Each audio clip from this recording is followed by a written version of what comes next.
Imagine you've just got to your hunting spot. The sun is starting to just barely light up that sky, and you get out of your truck, and before you can even get your gear together, you hear a tom gobbling his head off on the roost. And he's gobbling at every single little noise he hears. And so you sneak up as close as you dare to get and wait till right before fly down. And then you start giving a few soft tree yelps to try to entice him to come your direction, and he's cutting you off before you even finish that calling sequence. You are ready for him to fly down and come strutting in. It's gonna be one of those beautiful TV turkey hunts that it's over before even 7 o'clock. And finally you hear him fly down, you give a few more soft yelps to let him know you're still there, but he doesn't gobble back, which isn't a big deal.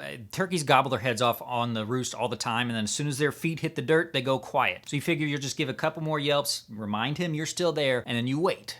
And then you wait, and that hour turns into 2, and then you start wondering, well, what the hell did I do wrong? Well, one of two things probably. Actually, there's probably a lot of things that could have happened, but for this video, we're gonna say there's 2 things that happened. Either you got way too close to him and you spooked him so he went the other direction, or he already was in a tree that had hens, or he got intercepted on the way to you, and those ladies took him off somewhere else. So what do you do now? Well, in this video, we're gonna go over 4 tips for hunting henned-up gobblers. But before we go over these tips, do me a favor, and if this is your first time on my channel, hit that subscribe button and make sure you click that bell icon so you can be notified every time I upload a video. And so the first tip to hunting henned-up gobblers is you've got to try to sneak up as close as you can to him. When a tom is with a bunch of hens, he is not gonna leave them to go to some hen that's calling off in the distance. Why would he? He's got all the ladies he wants right there. So what you have to try to do is you have to try to sneak up as close as you can behind them. The idea is that you're trying to play like a hen that got left behind, so he slows down a little bit, keeps that flock together, and allows you to catch up to him.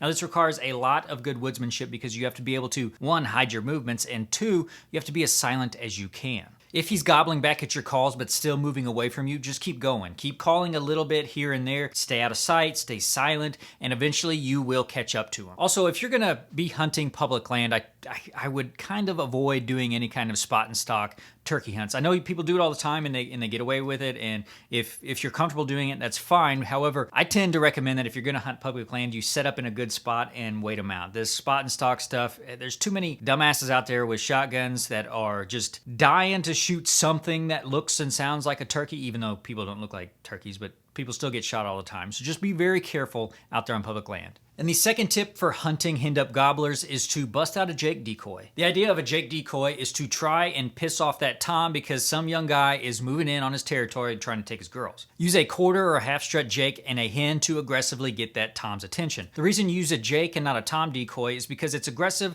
but it's not too aggressive. If a tom has gotten his butt kicked a time or 2, he may be pretty wary to come into a tom decoy, but all toms think they can whoop up on Jakes, unless there's a ton of Jakes running around. A lot of bully Jakes can run off toms, but that's why you only use 1 Jake decoy. Which brings me to a little kind of bonus tip. If you are turkey hunting and a bunch of Jakes come running into your setup and you don't want to shoot a Jake, then get up and run them off because they can ruin your hunt. If that tom sees a group of Jakes around your setup, they are not going to come in there because that's a pain in the ass they don't want to deal with most of the time. And the third tip to hunting henned-up gobblers is, it's probably one of the hardest things to do, and that is to test your patience and get set up in a good spot and let them naturally come to you. Like I said earlier, if you've got a tom that is with a bunch of hens, 9 times out of 10, or probably 99 times out of 100, you're not gonna get him to break away from the hens he's already with to come to some random one off somewhere else. If you've done your scouting and you have found a place that the turkeys like to go to almost every day, then just get set up in that spot and wait them out. I know waiting is one of the hardest things to do.